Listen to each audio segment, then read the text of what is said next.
Muy buenos días a todos y feliz viernes 5 de enero ya de 2018. Os deseo un feliz 2018 a todos los seguidores del canal de YouTube de Campaña Abogados. Y hoy vamos a hacer un nuevo vídeo, el primer vídeo del año, el vídeo número 38, contestando a vuestras preguntas. Es importante hoy que estéis viendo el vídeo hasta el final, porque haremos menos preguntas, pero al final del vídeo os explicaré un tema interesante también y así conseguimos que veáis esas preguntas y que os interese el tema que os voy a explicar, que seguro que a mucha gente os va a interesar lo que os diré, pero no será hasta después de contestar a las preguntas.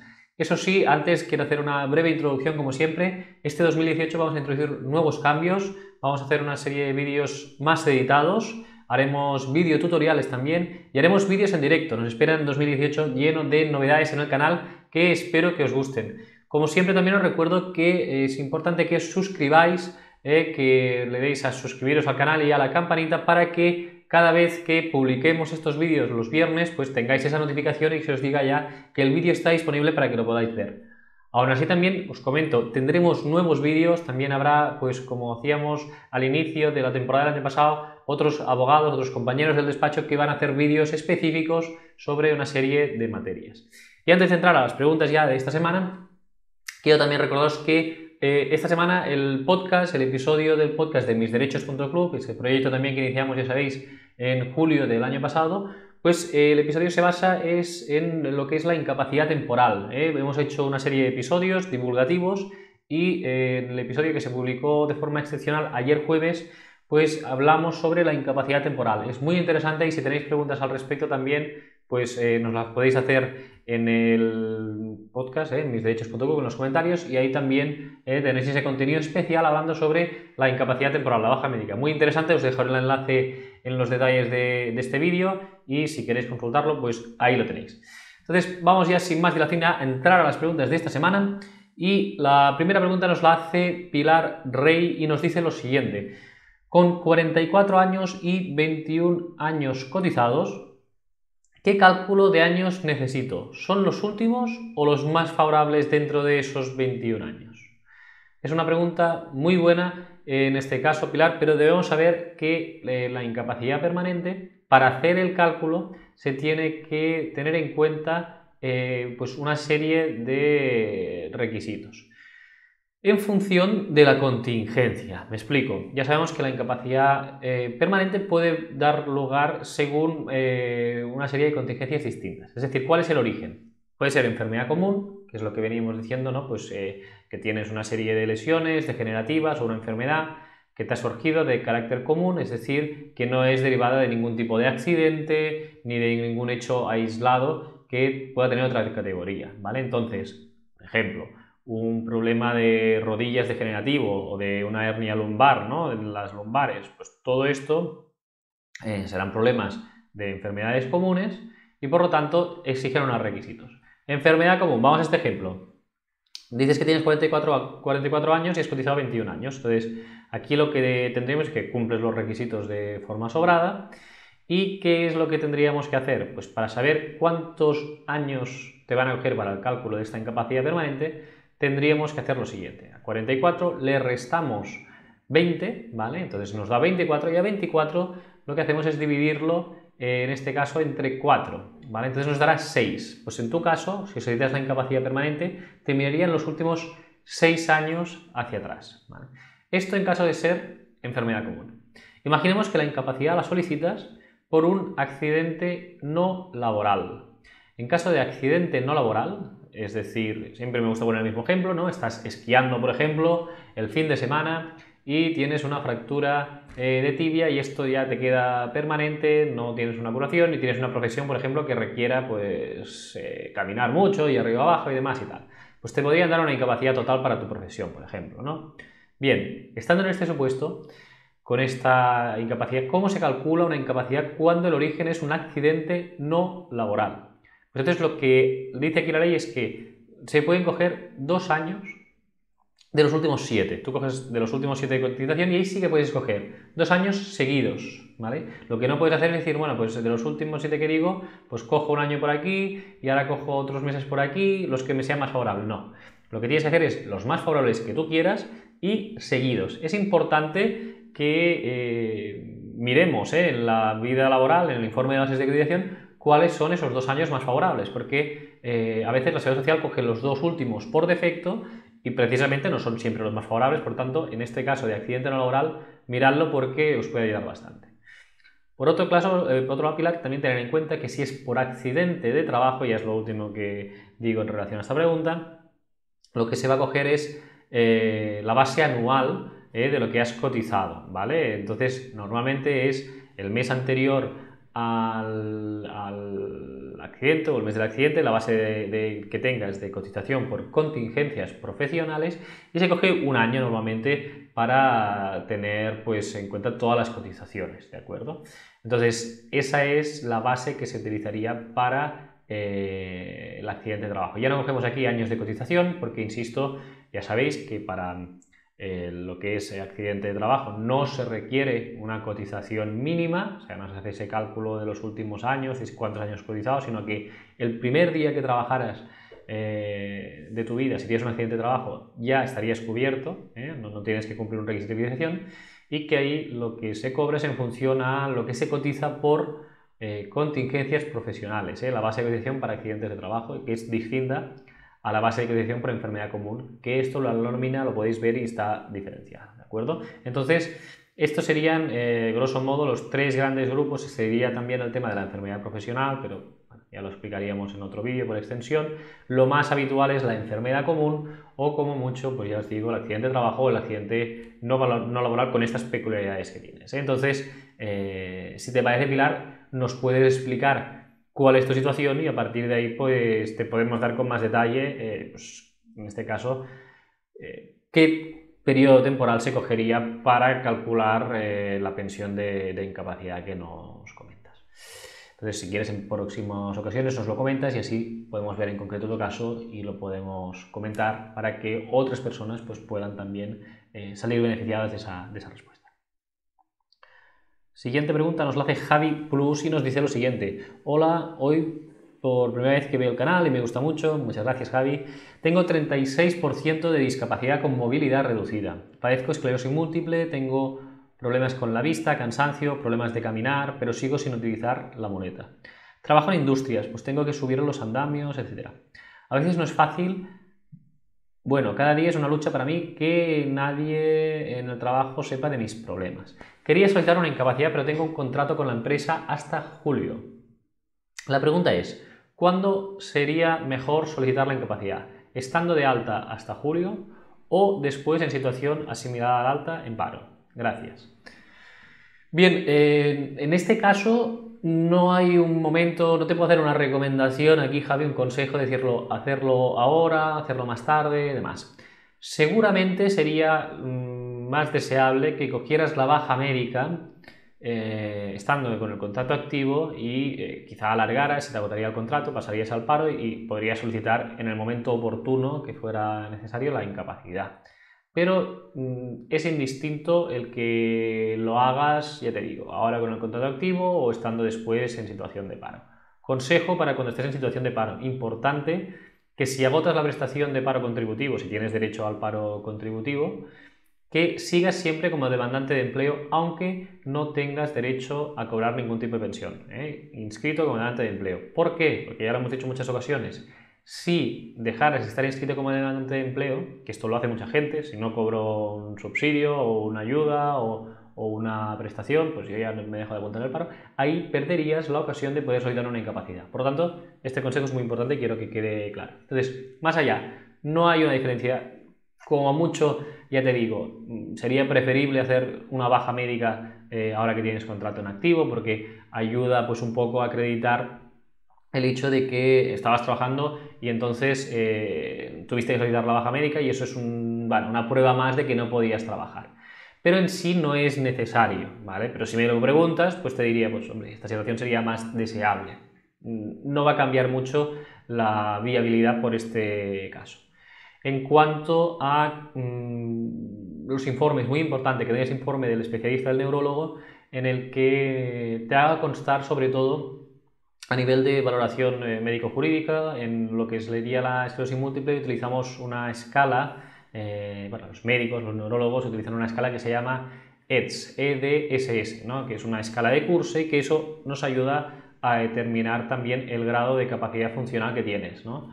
Y con ese número que tengas de esta escala, pues también se puede determinar qué tipo de incapacidad laboral puedes acceder, si a una incapacidad absoluta, a una total para tu trabajo, etc. Entonces, yo te diría esto, estos serían mis consejos básicos y a partir de ahí, en función de este informe del especialista del neurólogo, pues valorar o no solicitar una incapacidad laboral. Si te parece, Javi, nos puedes comentar cómo va yendo tu caso, si al final has decidido solicitar la incapacidad antes de acabar el contrato o ya en situación de paro o en ningún caso lo has solicitado.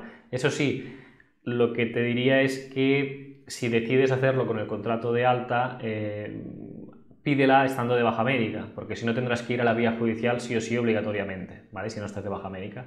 En cambio, si lo pides en el paro, sin estar de baja médica, ahí eso no te lo va a alegar la Seguridad Social, el hecho de no estar de baja médica como un motivo de denegación. Sí, insisto, si estás de alta con el contrato antes de julio, pues entonces ahí sí que dirían, aunque estés mal, pues te dirían, no, usted está en activo, no está de baja médica, yo le deniego por ese motivo. Por lo tanto, también si decides hacerlo ahora antes de julio, de que se te acabe el contrato, hazlo siempre en situación de baja médica, porque si no ya podría ser una lástima que un tema que lo podrías ganar sin ir a juicio, pues tuvieras que acudir a la vía judicial, ¿de acuerdo?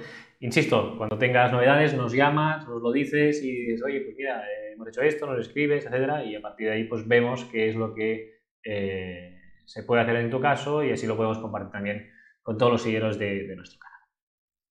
Vamos con otra pregunta, nos la hace Antonio Ramos Vega y nos dice, buenos días desde Lima, Perú. Yo tengo una operación al corazón, me cambiaron 2 válvulas mitral y aorta, ahora son mecánicas. Y tomo warfina. De por vida, ahora me dicen que no implica discapacidad mi situación, pero no me aceptan en un trabajo. ¿Qué grado de discapacidad tengo? Muy bien, pues saludos a Perú desde aquí, desde España.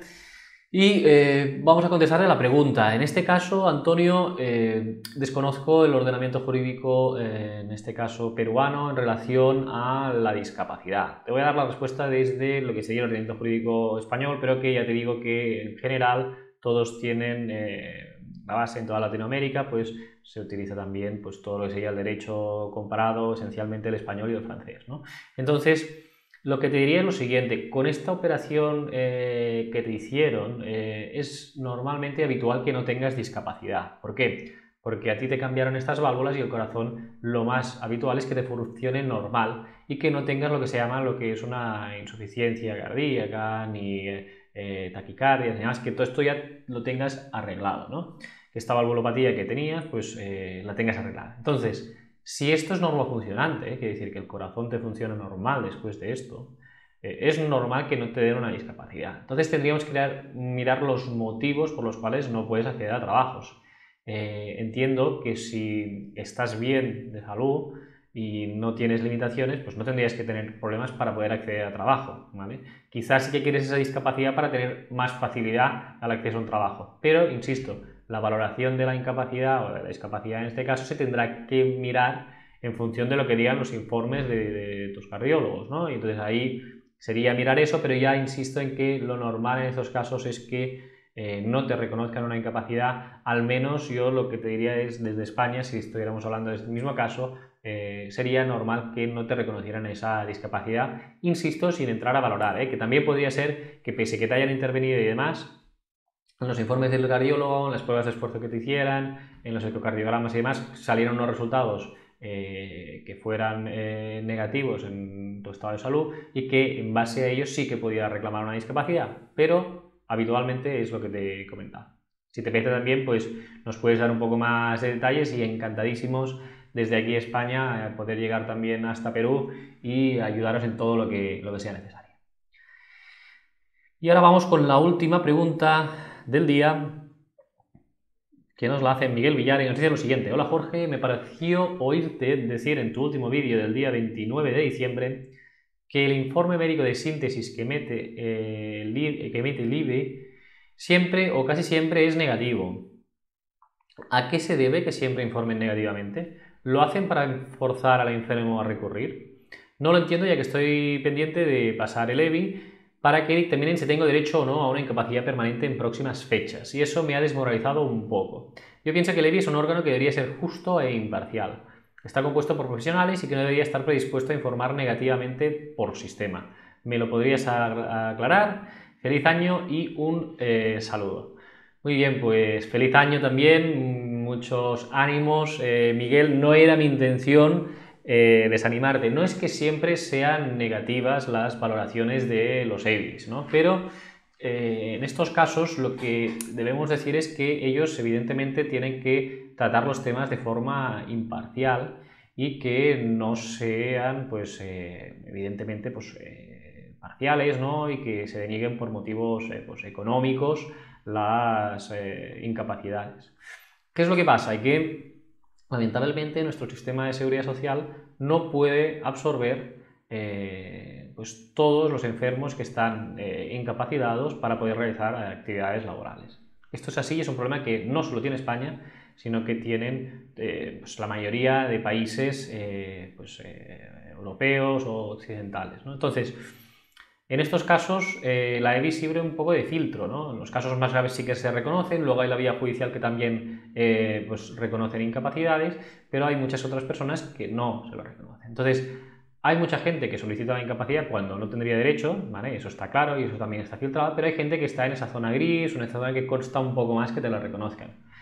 De ahí nuestra labor también como abogados o otros compañeros también que se dediquen a estos asuntos, ¿no? Podemos siempre no estar de acuerdo con esa decisión de la EBI, ¿no? Pero insisto en que lamentablemente esto es así y es una realidad que no cambiará. Hay más enfermos que tienen limitaciones funcionales importantes que el Estado no lo puede pagar, no tenemos tanto dinero para pagar estas pensiones. Es lamentable, es triste, pero la situación es así y es una realidad. Entonces, queramos o no, la EBI, o te pongo el ejemplo de Cataluña. Aquí en Cataluña hubo unas declaraciones, ya sabéis que en Cataluña es la única comunidad autónoma que tenemos un tribunal médico, un EBI distinto, aquí tenemos lo que se llama el ICAMS, el Instituto Catalán de Evaluaciones Médicas, y este instituto es de la Generalitat, que tiene convenio con la Seguridad Social, y el consejero de aquí de Cataluña, bueno, el consejero ya de Cataluña, Toni Comín, en unas declaraciones que son públicas, pues dijo que pues, se tenía que hacer una revisión del convenio que había con la Seguridad Social, el ICAM y demás, en relación al tema de bajas médicas, de altas que se emiten, de incapacidades laborales, porque pues, no debería de regirse por criterios económicos, dijo. ¿Qué quiere decir esto? Pues que evidentemente hay un cupo, hay un número máximo de pensiones, y si miramos los números de la Seguridad Social, pues en cuanto que son públicos también, estadísticos, el número de pensionistas siempre se mantiene de incapacidad permanente en un número similar. Durante la crisis ni ha crecido ni ha bajado, y en principio este número pues también debería pues haber decrecido o subido en función de las circunstancias, de la crisis, del envejecimiento de la población, en principio los tratamientos médicos tienen que avanzar también y hacer que baje, ¿no?, el número de pensionistas, porque las enfermedades no deben ser tan limitantes. Pues paradójicamente el número se mantiene siempre en el mismo número de pensionistas aproximadamente, no ha variado, pese a que la población activa haya cambiado, pese a que existan mejores tratamientos médicos, pese a que la población activa de mayor edad también ha ido subiendo, que cotiza y que tiene trabajo, etc., siempre hay el mismo número. Eso a mí me indica de que hay un cupo, ¿no?, hay un número máximo, ¿no?, de pensiones, y a partir de ahí pues el que lo lleve mejor, el que esté más preparado y el que pues, lo tenga, insisto, mejor preparado, pues será el que tendrá más opciones. Y es ahí pues la finalidad también, entre otras, de este canal, de que poder ayudar a todo el mundo a llevarlo lo mejor preparado para tener el máximo de opciones, y que si en el EBI pues, te dicen que no, que puedas ir al juzgado con las máximas garantías de que te puedan reconocer una incapacidad laboral. Esta es mi opinión, yo creo que es así, otra gente tendrá otra opinión y demás, entonces eso es valorarlo. Insisto que si no has escuchado el podcast de misderechos.club, la idea de ese podcast también es escuchar a todo el mundo, ya lo dije, en misderechos.club se trata de que en relación a este mundo pues la gente de su opinión, y ahí vamos a entrevistar a jueces, intentaremos entrevistar pues a médicos, a gente del ICAM, ya hemos entrevistado a muchos doctores, asociaciones de enfermos, a gente que ha pasado por este proceso y dar voz un poco a todo el mundo, ¿no? En ese sentido, esa es mi opinión, pero insisto que evidentemente habrá otras personas que tendrán otras opiniones, pero que en base a esto que te he comentado ya de las declaraciones de este consejero, por ejemplo, o los datos estadísticos que existen y de mi experiencia profesional de muchos años, mi opinión es esta. Todo y así lo que te digo, insisto, si llevas informes de especialistas, lo tienes todo bien preparado y demás, no tendrías que sufrir, en este caso Miguel, y darte muchos ánimos para cuando pases el EBI, pues que te puede ir bien y que si tienes pues unas limitaciones que te impiden trabajar, pues que te reconozcan lo que por derecho te corresponde. En este caso también animarte que nos digas, después de que hayas ido al EBI y demás, pues que nos puedas comentar a todos pues cómo te ha ido, la experiencia que has tenido y qué resultado has tenido, y así también, como en todos los casos, lo podremos comentar con la audiencia. Muy bien, pues hasta aquí las preguntas de hoy. Os he comentado al inicio del vídeo que os diría alguna cosa con respecto a una serie de novedades, y la cuestión, esta intriga que hemos dicho, sería que este domingo vamos a publicar en el canal de YouTube de Campanya Abogados otro nuevo cálculo. Hicimos ya un cálculo de la base reguladora de la incapacidad y uno de los seguidores del canal nos dijo que quería saber cómo se calcula en la incapacidad en el caso de trabajadores fijos discontinuos. En España existen alrededor de 200.000 personas con este tipo de contrato. Para ponerlos un poco en síntesis, contrato fijo discontinuo es aquel que trabaja durante unos meses al año, normalmente está ligado a la temporalidad, al mundo de la hostelería, por ejemplo, pues trabajan unos meses concretos al año, de meses de temporada, y luego durante ese tiempo no trabajan. También tienen durante ese tiempo pues el paro, etcétera, ¿no? Entonces, bueno, hay una serie de peculiaridades que las vamos a explicar en un video tutorial guiado paso a paso para que todas aquellas personas que estén en el caso de sean fijos discontinuos, pues explicaros qué diferencias hay con respecto al régimen general, a la gente que tiene un contrato indefinido, parcial, etcétera, ¿no? Entonces, esto lo presentaremos, ya lo tenemos acabado, estamos haciendo una serie de retoques de los vídeos y este domingo lo vamos a publicar, así que estad atentos también, y eso aprovecho de nuevo para deciros suscribiros, porque ahí os avisará cuando el domingo esté, pues os llegará un correo en el que os dirá que el vídeo ya está disponible y que podréis acceder al mismo. Muchas gracias a todos, que os deseo que tengáis un feliz fin de semana, que vengan los Reyes y nos traigan muchos regalos y tal la cabalgata, y con esa ilusión de estos Reyes Mágicos empezamos, ¿no?, ya el 2018. Muchas gracias a todos y os deseo que tengáis un feliz fin de semana. Nos escuchamos el miércoles en el podcast de misderechos.club y nos vemos el viernes de la semana que viene. Muchas gracias y que tengáis un feliz fin de semana.